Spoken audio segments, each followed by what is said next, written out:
Hello everyone, welcome to exam insight. कैसे आप लोग? मैं आशा करता हूँ कि आप पढ़ाई कर रहे होंगे। आज की तारीख है 17 अगस्त 2023। शुरू करते हैं आज का daily current affair. Central railway का तीसरा पिंक स्टेशन बना है न्यू अमरावती। न्यू अमरावती कहाँ पे है? भुसावल डिवीजन में है। ये सेंट्रल रेलवे का एक डिवीजन है भुसावल। टोटल रेलवे के जोन है 19। दूसरा, जल जीवन सर्वेक्षण उसमें टॉप किया है श्रीनगर डिस्ट्रिक्ट ने। आगे, हिस्टोरिक मून मिशन, उसका नाम है लूना 25। ये किसने लॉन्च किया है? रशिया। जैसे इंडिया का है चंद्रयान, यूएसए का है अर्टेमिस, वैसे रशिया का है लूना। वर्ल्ड एलिफेंट डे ये 12 अगस्त को हर साल मनाया गया है। आगे, India committed to eliminate lymphatic filariasis by 2027 तक भारत लिम्फेटिक फिलेरिस मतलब पैर हाथी के जैसा होता है वो डिसीज है वो कम करेगा। आगे, वाइस प्रेसिडेंट जगदीप धनखड़, ठीक है, ये 14वें भारत के राष्ट्रपति है। इन्होंने हर घर तिरंगा मोटरसाइकिल रैली को हरी झंडी दिखाई। आगे, chief justice of India DY Chandrachud Bharat के 50वें चीफ जस्टिस है। उन्होंने सुस्वागतम पोर्टल लॉन्च किया है। आगे, भारत का पहला बैंक जो प्रोवाइड करेगा 24/7 video banking service AU small finance bank. आप कमेंट कीजिए full form of AU small finance bank में AU का फुल फॉर्म क्या है? आप कमेंट कर देना। पहले सवाल की तरफ चलिए। पहला सवाल है, मिनिस्टर ऑफ फाइनेंस ने आंकड़े जारी किए हैं maximum number of beneficiary under प्रधानमंत्री जन धन योजना जो 28 अगस्त 2014 को आई थी। इसको 9 साल कंप्लीट हुए हैं। इसमें सबसे ज्यादा मैक्सिमम नंबर ऑफ बेनिफिशियरी कौन सा राज्य है? इसका सही जवाब है बिहार। बिहार में सबसे ज्यादा बेनिफिशियरी है। किस मामले में? जन धन योजना के इंप्लीमेंटेशन के मामले में। अगर मैं कर्नाटक की बात करूं तो कर्नाटका प्रधानमंत्री फसल बीमा योजना में टॉप किया है। अगर मैं MP की बात करूं तो ये PM आवास योजना में टॉप किया है, मतलब इंप्लीमेंटेशन के मामले में। यूपी की बात करूं तो यूपी प्रधानमंत्री स्वानिधि स्कीम, इसके इंप्लीमेंटेशन में टॉप किया है। स्वानिधि का फुल फॉर्म क्या है? स्ट्रीट वेंडर आत्मनिर्भर निधि। अगर मैं हरियाणा की बात करूं तो ये किस में टॉप किया है? मनरेगा में। इसका फुल फॉर्म क्या है? Mahatma Gandhi national rural employment guarantee scheme जो आया था 2005 में। इसमें किस क्षेत्र में टॉप किया है? मोस्ट वेजेस, मतलब लगभग 350 प्लस इनको वेजेस मिलता है। दिन का दिहाड़ी उसको बोलते हैं, ठीक है। देखो, सवाल है मैक्सिमम नंबर ऑफ बेनिफिशियरी के ऊपर, मतलब सेम रैंकिंग हुआ है। डिस्कशन करेंगे रैंकिंग का। पहले कर्नाटका इनोवेशन के मामले में टॉप किया है। जस्टिस जिलों में टॉप है। प्रधानमंत्री फसल बीमा योजना और FDI इनफ्लो सबसे ज्यादा आया है कर्नाटका में। आगे, तमिलनाडु इलेक्ट्रॉनिक एक्सपोर्ट में टॉप किया है। Next, Uttar Pradesh vegetable, Uttar Pradesh PM Svanidhi, Uttar Pradesh education में सबसे खस्ता हालत किस राज्य की है? UP की है। आगे, मध्य प्रदेश प्रधानमंत्री आवास योजना। नेक्स्ट, बिहार जन धन योजना के मामले में अच्छा किया है परफॉर्मेंस, और हेल्थ के मामले में सबसे गंदा परफॉर्मेंस किया है। हेल्थ इंडेक्स और एजुकेशन इंडेक्स ये देते हैं नीति आयोग। मैं यहां पे लिख देता हूं NITI Aayog, national institution for transformation India. ये बना था 1 जनवरी 2015 को। इसके प्रेसिडेंट होते हैं PM, वाइस प्रेसिडेंट होते हैं सुमन बेरी, उसके CEO है BVR सुब्रमण्यम, ठीक है। आगे चलो, अगला है केरला ने टॉप किया है नीति आयोग का हेल्थ इंडेक्स में और एजुकेशन इंडेक्स में। नेक्स्ट, पंजाब नीति आयोग का परफॉर्मेंस ग्रेडिंग इंडेक्स में टॉप किया है पंजाब ने। आंध्र प्रदेश फ्रूट्स के मामले में टॉप किया है। आपके लिए सवाल है, फ्रूट्स पोर्टल किस राज्य ने लॉन्च किया है? फ्रूट्स पोर्टल लॉन्च करने वाला राज्य कौन सा है? आगे, Maharashtra NCRB most suicide cases Maharashtra से है। इसमें से मुंबई है, सबसे महंगी सिटी है। 2 नंबर की अनफ्रेंडली सिटी है। बैंगलोर मोस्ट ट्रैफिक दुनिया में सेकंड नंबर पे है। उसके बाद मोस्ट लिवेबल सिटी है भारत की तरफ से, और दुनिया में सबसे रहने के लिए अच्छी सिटी है वियना, जो ऑस्ट्रिया की कैपिटल है, जो है यूरोप में। तेलंगाना एनवायरमेंट के मामले में अच्छा परफॉर्मेंस किया है। मध्य प्रदेश क्लीनेस्ट स्टेट है, इंदौर क्लीनेस्ट सिटी है। अगला सवाल देखो, अगला सवाल है सवाल number 2। RBI reserve bank of India, इन्होंने रेपो रेट में कुछ भी बदलाव नहीं किया है, अनचेंज रखा है। ये रिपोर्ट आया अगस्त 2023 में। आरबीआई का पॉलिसी को बोलते हैं एमपीसी, मॉनेटरी पॉलिसी कमेटी। ये 2 महीने में एक बार होती है, मतलब 6 बार होती है monetary policy.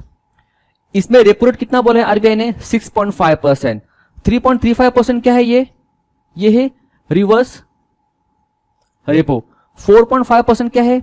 CRR cash reserve ratio. 18% क्या है ये? SLR statutory liquidity ratio.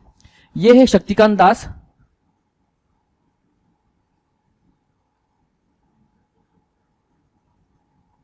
कौन है ये?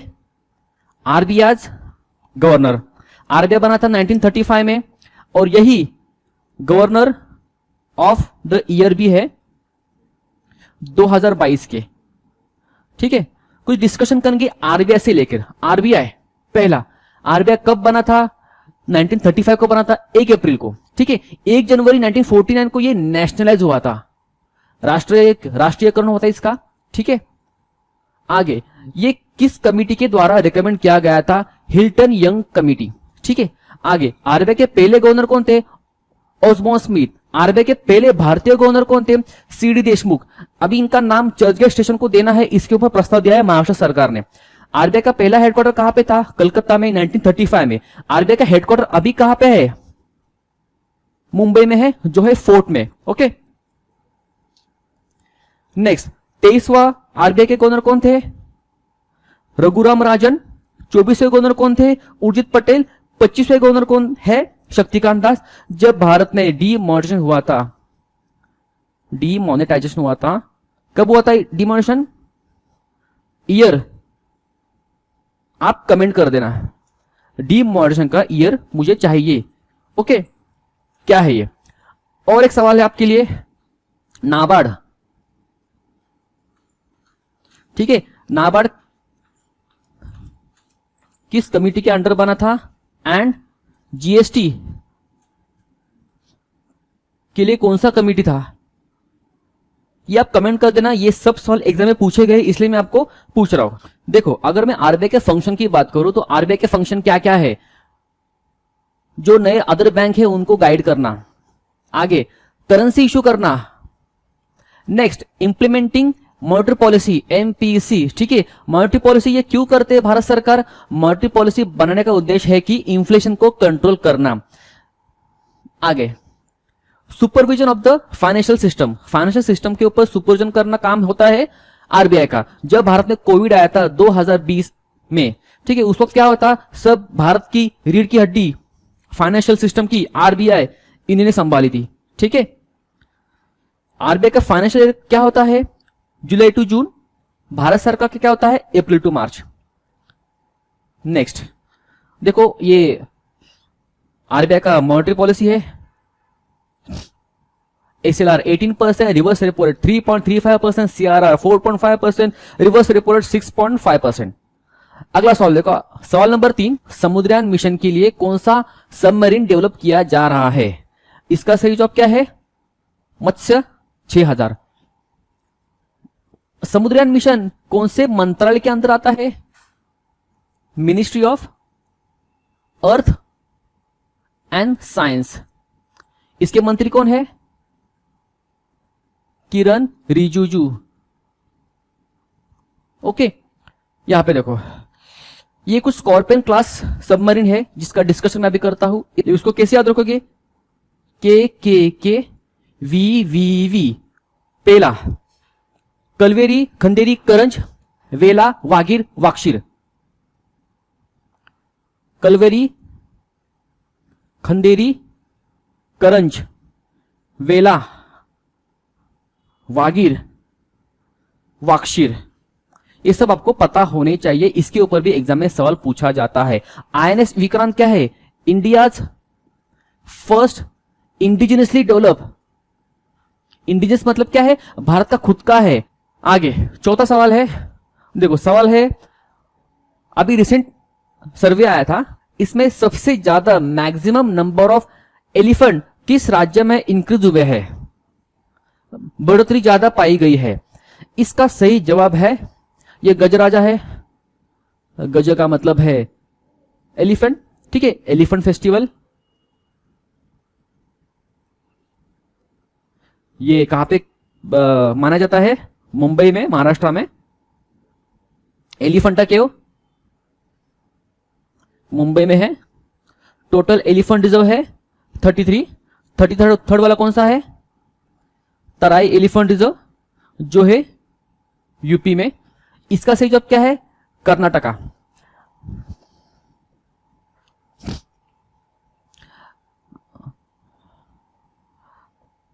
देखो एनिमल की बात किया जाए, देखो सबसे ज्यादा मैक्सिमम एलिफेंट ये कहां पाए गए हैं, बेंगलुरु में, मतलब कर्नाटका में। मैक्सिमम चीता ये कहां पे पाए गए हैं, एमपी। मैक्सिमम टाइगर ये कहां पाए जाते हैं, मध्य प्रदेश में। मध्य प्रदेश को टाइगर स्टेट भी बोला जाता है। और मैक्सिमम लायन ये कहां पाए जाते हैं, गुजरात में। एशियाटिक लायन गुजरात का स्टेट एनिमल है। ये कुछ एनिमल के ऊपर डेज है जो आपको पता होना चाहिए। पहला देखो, पहला है वर्ल्ड एनिमल डे अक्टूबर 4, वर्ल्ड वाइल्ड लाइफ डे 3 मार्च, नेशनल पांडा डे 16 मार्च। नेशनल पांडा डे मनाते हैं 16 मार्च को, और red panda is a state animal of Sikkim. World sparrow day 20 March, world elephant day, world of elephant day 12 August, international चीता day 4 दिसंबर, world rhino day 22 सितंबर, lion day 10 अगस्त, tiger day 29 जुलाई। 3167 भारत में tiger reserve है, tiger total है, और MP में most tiger है, ये tiger state भी बोला जाता है। अगला सवाल है, डिफेंस मिनिस्ट्री ने डिसाइड किया है जो माइक्रोसॉफ्ट का एक प्लेटफॉर्म है उसको चेंज करेगा अंडर इंडियन ऑपरेटिंग सिस्टम, ठीक है, इंडियन ऑपरेटिंग सिस्टम से वो चेंज करेगा। माइक्रोसॉफ्ट का प्लेटफॉर्म है, तो इसका नाम क्या है, किस नाम से वो चेंज करेगा। इसका सही जवाब है माया, ठीक है। ये किसने बनाया है, माया उबुंटू ने बनाया है। उबुंटू ये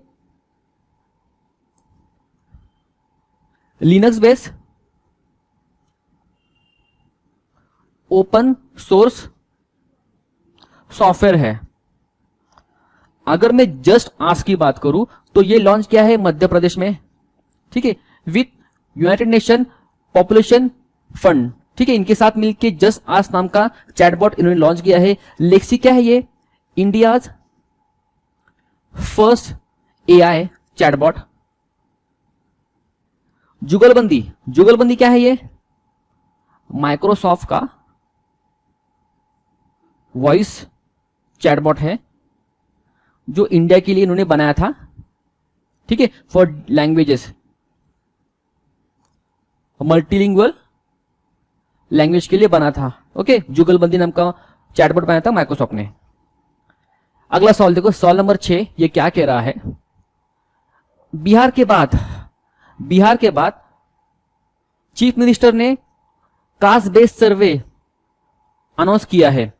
मतलब पहले कास्ट बेस्ड सर्वे शुरू हुआ बिहार में, उसके बाद कौन से राज्य में यह शुरू होने वाला है।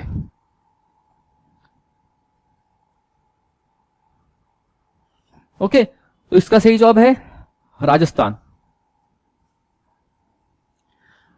अगर मैं बाइफर्फिकेशन की बात करूं, पहले आप कोई भी एग्जाम देते हो उसमें आरक्षण होता है, reservation, but you should know कितना परसेंटेज किससे किसे होता है। पहले you are unreserved, OBC, SC, ST, ठीक है, 4 तरह के आरक्षण होते हैं। पहले ओबीसी की बात करूं तो ओबीसी में आरक्षण होता है 27%, मंडल कमीशन ने आरक्षण दिया था। एससी का आरक्षण है 15% और एसटी का आरक्षण है 7.5%। ये टोटल मिला के होते हैं 49.5%। ओके, बचे हुए 50.5% आरक्षण है ओपन को, यो अनरिजर्व को। बचा हुआ 50.5% आरक्षण है अनरिजर्व को, उसमें भी 10% ईडब्ल्यूएस को दिया गया है economic weaker section under 103 constitutional amendment act के अंडर। तो थोड़ा एससी और एसटी का डिस्कशन करेंगे। सबसे ज्यादा एससी का पॉपुलेशन है यूपी में है, मोस्ट पॉपुलेशन ऑफ एससी, ठीक है। एसटी का सबसे ज्यादा पॉपुलेशन कहां पे है? मध्य प्रदेश में है, मोस्ट एसटी। अगर मैं परसेंटेज की बात करूं तो कौन से राज्य में सबसे ज्यादा एससी का परसेंटेज है? जो है पंजाब में है, लगभग 39% एससी कम्युनिटी यहां पे है। अगर मैं बात करूं एससी कम्युनिटी सबसे ज्यादा कौन से राज्य या यूनियन टेरिटरी में है? जो है लक्षद्वीप में है, लगभग 98% एसटी है। अगला सवाल देखो, अगला सवाल है गृह लक्ष्मी स्कीम। गृह लक्ष्मी स्कीम अगस्त 2023 में किस राज्य ने लॉन्च की है? इसका सही जवाब है तेलंगाना। तेलंगाना का सीएम कौन है? के चंद्रशेखर राव। तमिलनाडु के सीएम कौन है? एम के स्टालिन। केरल के सीएम कौन है? पिनरई विजयन। कर्नाटक के सीएम कौन है? एस सिद्धरमैया। आंध्र के कौन है? वाईएसआर जगन मोहन रेड्डी, ठीक है। इसका सही जवाब है तेलंगाना। अगर मैं स्कीम का डिस्कशन करूं तो 5 स्कीम जो कर्नाटका लेके आई थी, कर्नाटका इलेक्शन में 5 स्कीम लेके आई थी, ठीक है। पहला गृह लक्ष्मी, दूसरा गृह ज्योति, तीसरा शक्ति,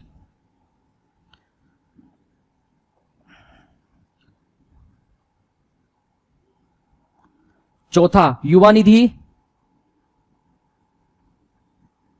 पांचवा अन्न भाग्य। तो इसमें कंफ्यूज ना होना, क्योंकि एग्जाम में ये देंगे कि अगस्त 2023 में किस राज्य ने ये योजना लॉन्च की है, और ये भी बताएंगे कि जुलाई 2023 में ये राज्य ने कौन सी योजना लॉन्च की है। तो इस तरीके से स्कीम के ऊपर डिस्कशन करेंगे। प्रधानमंत्री स्ट्रीट वेंडर आत्मनिर्भर निधि, पीएम स्वनिधि स्कीम, यूपी में इसमें टॉप किया है। PM Mishti scheme for mangrove conservation, PM textile scheme under ministry of textile के अंडर आता है और इसके मंत्री है Piyush Goyal. PM Pranam scheme fertiliser के लिए, PM Shri scheme school for rising India. Education मंत्री कौन है? स्किल मंत्री कौन है भारत के? आप कमेंट कीजिए। एजुकेशन स्किल मिनिस्टर कौन है? आगे प्रधानमंत्री मुद्रा योजना, प्रधानमंत्री मुद्रा योजना micro unit development refinance agency. ये फुल फॉर्म में एग्जाम में पूछा जाता है कि MUDRA में कुछ भी पूछेंगे। ए का मतलब क्या है, यू का मतलब क्या है, डी का मतलब क्या है, या फिर ये भी पूछ सकते हैं कि इसमें कितने प्रकार का लोन होता है? 3 प्रकार का लोन होता है। कैसे याद रखेंगे इसको? SKT याद रखो, शिशु किशोर तरुण। शिशु 50,000 रुपए तक, किशोर 50,000 से 5 लाख तक, तरुण 5 लाख से 10 लाख तक। पीएम केयर कोविड में आई थी। पीएम कुसुम स्कीम, प्रधानमंत्री किसान ऊर्जा सुरक्षा एवं उत्थान महाअभियान, ये सोलर पावर प्लांट के लिए स्कीम लेके आई भारत सरकार। उसके बाद पीएम किसान सम्मान निधि, इसको 4 साल कंप्लीट हुए हैं। महिला सम्मान सेविंग स्कीम, ये 2023 के बजट में निर्मला सीतारमण लेके आई थी। इसमें 7.5% इंटरेस्ट रेट दिया जाएगा। पीएम उज्ज्वला स्कीम सिलेंडर के ऊपर है। मिड डे मील का नाम चेंज किया है। पीएम पोषण scheme, Amrit Bharat station scheme, इसमें लगभग 508 रेलवे स्टेशन रीडेवलप किए जाएंगे, ठीक है। अगला सवाल देखो, अगला सवाल है 8वां। 8वां सवाल क्या कह रहा है? Amazon corporation treaty organisation, Amazon corporation treaty organisation ने की समिट हुई है 2023 में to protect Amazon rain forest. तो ये कहां पे हुई थी? अगर आपको पता है अमेजॉन के जंगल कहां पे है तो इसका जवाब सही हो सकता है। इसका सही जवाब है ब्राजील। अगर मैं इसकी बात करूं अर्जेंटीना की, तो कतार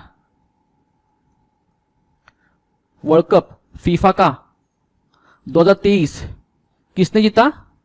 2022 किसने जीता? अर्जेंटीना ने। अगर मैं उरुग्वे की बात करूं तो Uruguay first FIFA world cup जीता था और 2030 का फीफा वर्ल्ड कप होने वाला है उरुग्वे और अर्जेंटीना में। पेरू, इसकी कैपिटल है लीमा। अभी 1-2 महीने पहले इसमें मलेरिया आउटब्रेक हुआ था। WHO ने तजाकिस्तान और अजरबैजान मलेरिया फ्री कर दिया है। इंडिया मलेरिया फ्री बनेगा 2030 तक, टीबी फ्री बनेगा 2025 तक। ठीक है, यह है map north America, south America. देखो यहां पे आपको मैप का भी अच्छा खासा नॉलेज होना चाहिए, तब भी सवाल आपके करेक्ट होने के चांसेस होते हैं। कनाडा, जस्टिन ट्रूडो इसके प्राइम मिनिस्टर है और कैपिटल क्या है लिख दे तो यहां पे मैं, जस्टिन ट्रूडो पीएम है। कैपिटल क्या है? Ottawa. Capital of USA, comment कीजिए कैपिटल ऑफ यूएसए। ठीक है, आगे president Joe Biden, vice president Kamala Harris. ये लेख है, देखो इसका ट्रिक है होम्स। 5 लेक है जो यूएसए से गुजरती है। पहला हुरून, ऑन्टेरियो, मिशिगन, इरी और Superior. Lake Superior Hudson Bay पाया जाता है कनाडा में। यह है मैक्सिको। 2022 का वर्ल्ड कप हुआ फीफा का।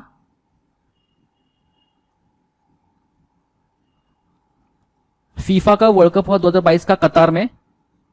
2026 का होने वाला है यूएसए मैक्सिको में। ठीक है, ये ध्यान रखना। यह है अर्जेंटीना, ब्यूनस एरिस इसका कैपिटल है और लियोनेल मेसी यही से आते हैं। उरुग्वे 2030 का फीफा वर्ल्ड कप यहां पे होने वाला है। ब्राजील का कैपिटल है ब्राजीलिया। बोलिविया का कैपिटल है लापाज। पेरू का कैपिटल है लीमा। चिली का कैपिटल है सांतियागो। कंबोडिया बोगाटा। वेनेजुएला कैराकस।